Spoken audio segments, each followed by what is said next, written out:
This week on. Yes, guys, welcome back to another vid from Mutal FC, and today we got another banging vid for you. Today we're talking about match week 2 predictions. Match week 1 was really exciting. We finally got to see Chelsea's transfers play. Havertz, Werner, right? And I mean, Werner, some people said he was good, some people thought he was average. Let's see what Lampard had to say about him. Love the way that Timo pops up in different areas. He's not a front man that attaches to centre back so much. So sometimes he can start from a little bit deeper, but when he goes, he goes. All right, so you guys heard it. Lampard saying that Werner, he goes, and he's right. He goes away from the goal. And commentators also are talking about it. They're like, he shows a good turn of pace. Like, you're right, he turns away from the goal. But anyway, on to game week 2 predictions. So Everton, West Brom. So honestly, I think like West Brom, they were working the magic, Diangana and Pereira. It was just too far out of goal. So I seen it like being a tie, maybe 1-1 or 2-2. Maybe James getting his first goal. My prediction is Everton 3-1. I think Everton looked really good against Tottenham. Solid attack, midfield, defense. There wasn't many weaknesses. And for me, West Brom letting in 3 goals against Leicester without Maddison is just terrible. So I think Everton 3-1. Yeah, I mean, I agree with Trish in that sense. I think it's going to be 3-0 to Everton. I mean, I just didn't see any, like, attacking, like, threat from West Brom, and, like, their defense doesn't, like, give me confidence, and they have, like, the United reserve keeper from a couple of years ago, Sam Johnstone. Really didn't look that, like, solid in defense. So, I mean, I'm just going to say Everton 3-0 because I just don't trust the West Brom firepower in defense. All right, so moving on to Leeds versus Fulham. I think like Fulham could definitely get a result because I feel like Leeds have a lot of air in their balloon after that like Liverpool performance. But like they have to remember Mitrovic didn't play against Arsenal, and this was the guy that led the championship in goals. So I could see maybe 1-0, 2-1 to Fulham. So I'm going Leeds 2-1, and I think the game they played against Liverpool, I think even though they lost, they looked really good. I think you're going against the defending champions and you're not scared to attack them and press. And I think the other thing Leeds did really well was capitalizing on Liverpool's mistakes. Like I think to beat Liverpool, you need to capitalize on the 2 or 3 mistakes they make a game, and they did that really well. And for me, Fulham, they just looked like the team that they were 2 years ago. They're just like lacking in defense. So for me, Leeds 2-1. Yeah, I mean, I agree with that. I mean, I said Leeds 3-1. I think Fulham, like Locke said, that Mitrovic, I think he'll play this week, and like he will be that goal threat. And Leeds did off the set piece, kind of didn't look that great. The defending, I don't know if maybe that new center back, but I think Mitrovic will get 1 goal. But I just think Leeds in general, the amount of firepower, if you can put 3 past arguably the best defense in Premier League, I mean, I know that some of them were mistakes, but like 2 of those goals were world-class goals. Were really well-taken goals. So I think Leeds, like they have the firepower up front. It's just about defending. So I don't think they'll keep a clean sheet. So I think Leeds 3, Fulham 1. Yeah, moving on to United Crystal Palace. All right, so everyone, obviously very hyped for United. Sancho move was supposed to happen. It didn't. Like, let's be honest here, United are going to smash Crystal Palace. Like, Zaha should have had a hat trick against Southampton, and, like, he couldn't put it in. And, like, Martial is really going to have fun with Guaita in the net. So I could see, like, 3-4-0 maybe. But, Yeah, I'm going United 2-0. I think United's going to be fresh. Like, they didn't have a game last week, so I think they'll be ready to go opening day of the season. Zaha, I think, is really dangerous against United, but they couldn't even dominate against Southampton. Like, they were getting outplayed. They could have lost that game. So I think United 2-0.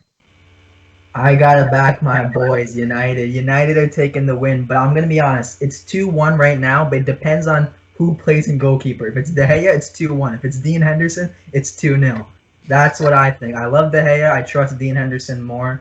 So I think if it's De Gea, which I think Ollie will pick, he will trust a 300K per week keeper. I don't trust him in goalkeeper. I'll be honest. I think Zaha, like he seemed like from what I saw in that last game, he seemed like the only player who wanted to like go at players. Like he seemed like the Zaha from like 2-3 years ago. I feel like he's gonna have a good season this year, so I think he will get 1 goal. But I think like the other 2 said that United, they'll be fresh. The players will all be fit. They'll have Bruno, they'll have Martial, they'll have Greenwood. I think it'll be too much for Crystal Palace, so I'm going 2-1. It'll be a tight game, but 2-1 to United. All right, moving on to Arsenal versus West Ham.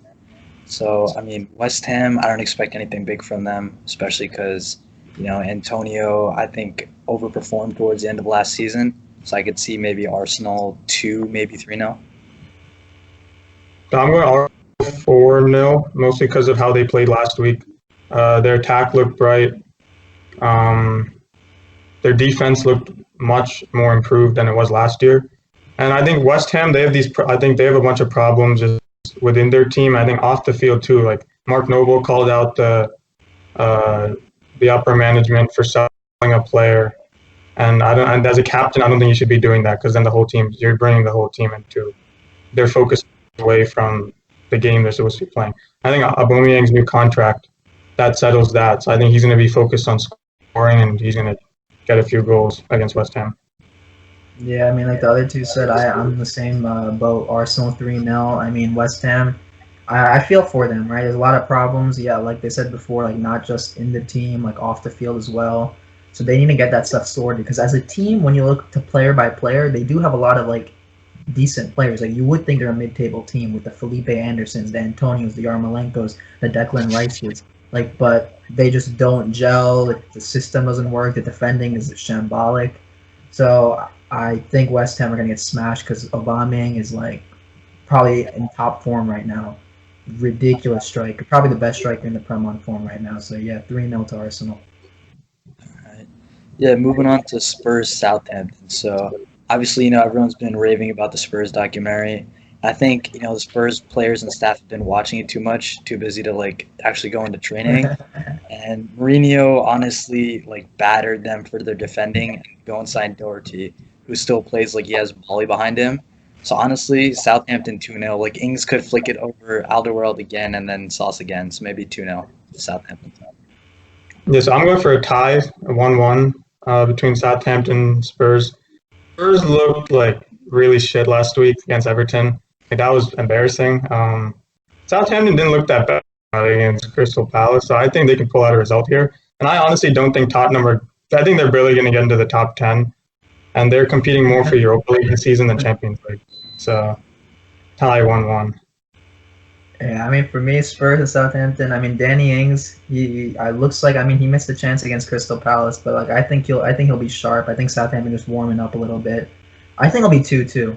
I think the defending from both sides, like when you look at the Crystal Palace goal, what happened? Like they got caught on the counter. I think Southampton will be the one making the initiative to like actually play, and like Mourinho's just gonna hit them on the counter. So I think it's gonna be 2-2. A lot of shit defending, but Kane and Son and Ings, like there's a lot of quality like forward players. So I think it's gonna be a split the points. All right, so Newcastle Brighton, and I'll be honest, like I frankly don't give a fuck about the game, so I'm gonna like just give his predictions. So I'm going Newcastle 1-0. I think Callum Wilson will get a goal. Yeah, not much to say about this game really. Yeah, sorry Newcastle fans, Brighton fans. Like I mean, like what do you want us to say? To be fair, Newcastle brought in some exciting signings, right? I mean, they're all players from relegation teams. But like at least they're decent players, right? They looked good. Newcastle, they did look good. It was against West Ham, so I mean, what does that really say? But then Brighton also looked really good against Chelsea. Probably unfortunate to lose 3-1. It wasn't a game of 3-1, but it was a defending. Brighton seemed to want to play this Pep Guardiola style, play out the back, and they have a lot of players who are doing that really well. Lamptey, Ben White, like they were really good off the ball. But I think they're gonna get hit. Wilson, Fraser, like all the pace that Newcastle have. So I'm going Newcastle 2, Brighton 1. But I mean, honestly, it's probably a dead game. No one gives a shit. I'm sorry. Yeah, and then moving on to Leicester Burnley. So this is another one of those games. Actually, anytime Burnley's involved, I kind of don't give a fuck. It's just I'd rather do something else with my time, and that's just my take on it. Yeah, so I have Burnley winning 1-0. They're boring to watch, but it is effective, I guess you could say. So I think they'll defend the whole game and they'll get a goal. So Burnley 1-0. Yeah, I mean this game could go anyway. Honestly, I think it's gonna be a draw. Leicester 1, Burnley 1. Just because like it's hard to gauge. Burnley haven't played a game yet, right? So maybe they'll be a little more fit. Less fit than Leicester. But honestly, again, I'm sorry, Burnley fans. I want you guys to get relegated because like you're the new Stoke and you're so dead to watch. Like you might like be getting ninth or 10th, but it's just shit to watch. So 1-1. But yeah. Yeah, moving on to Aston Villa Sheffield. So, I mean, I think a lot of people were sad when they found out Grealish signed the extension 2025. I was one of them. I unfollowed him on Insta. And then as for Sheffield, I feel like other than Blades fans, most people only watch because they have a vested interest in fantasy. And like they conceded 2 goals to Wolves yesterday, so like I don't know. I don't really give a shit about this game as well. I have Sheffield winning 1-0. I think Aston Villa is going to be last year's Norwich. Like they're going to go down, and they're not going to go down with the fight. So yeah, I see. I don't. Sheffield's not a good team either, but I just think they're the better of like the two. So Sheffield 1-0. Yeah, I mean, again, really hard game to call because we don't know how Aston Villa are gonna play. Are they gonna play like they did last season, like just pure shit, or are they gonna come back like maybe Grealish with the new contract signing? Now he knows he's staying here, he'll play a lot better. Maybe Trezeguet will play better. I just went Aston Villa 1, Sheffield 0. I don't know, Sheffield just like I know it was Wolves yesterday, but they just didn't look like the same team. They didn't look as defensively compact. That's what they were known for last year. Really so good with that system, being very defensive. Maybe it's the keeper that Dean Henderson left, and the Ramsdale. It's not that he's a bad keeper, but just not as good. I'm not sure. But if they lead goals like that, I could see a Grealish world-class top bin strike that could give Aston Villa the win. But I wouldn't be surprised if it's a draw. Right. Moving on to Wolves Man City. So I don't know if everyone saw Wolves yesterday, but like Jota wasn't even starting, and Podence and Neto looked very threatening. And then that Jimenez finish too. That was very like Berbatov-esque. I Saucy. could see like Wolves honestly like 2-0, 3-0. Now it's like pretty conservative, but like City are definitely not going to get the win. That's what I'm going to say. Yeah, I'm also going Wolves 2-0. I think Jimenez score. I think Adama Traore. We all know what he did to Benjamin Mendy last year. I think that's just going to happen again. And it always seems like Wolves just aren't. They're like the one team City can never beat. So I think Wolves 2-0. That's true. I think Wolves did the double over them last season, right? So I mean, and I actually didn't initially have Wolves winning this game. My only last like fleeting thought was that now City have Aguero again. So I think City will. I feel like they'll see like what Liverpool played last week against Leeds. They see that they can strike now. Liverpool aren't as good as they were last season, the last 2 seasons. I think City will be like encouraged that they can actually win this year, like win the league. But I think it's gonna be a really close game. I went Wolves 2, City 3. It's gonna be a lot of goals. Jimenez, Adama, Aguero, De Bruyne. It's gonna be an entertaining game. I think it'll be the most entertaining game this weekend. But I think City will just edge it because of the quality. All right, so now we're talking about the big boys, Chelsea v Liverpool. I honestly think if like Chelsea don't get Pulisic fit or Ziyech back, like no chance. But if they do, honestly, I could see them give Liverpool a run for the money. But like maybe 2-2, 3-2, Chelsea edges it. But like otherwise, Liverpool are gonna win it. I feel like. So I have Liverpool winning 3-2. I think Chelsea struggled against Brighton's attack yesterday, and I think with Salah, Mane, and then Trent coming down from defense, that's just I don't think they're going to be able to stop that, especially since Chilwell's not back, Thiago Silva's not back. It's the same defense that let in 5 goals against Liverpool last year. So I don't think they're going to – I think it's going to be an end-to-end game. I think Liverpool are going to make mistakes defensively also. But I think Chelsea are just too injured to really make anything out of this game. So I have Liverpool 3-2.